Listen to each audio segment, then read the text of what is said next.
Hello everyone and welcome back to another video from Wake&Tech. In this video, I'm going to show you how to turn off notifications from the Blue Wallet application on your device. So let's get started right away.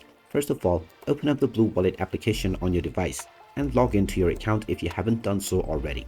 After logging in, if you wish to turn off notifications from your account, then just tap on the three dots at the top right corner and then tap on Network.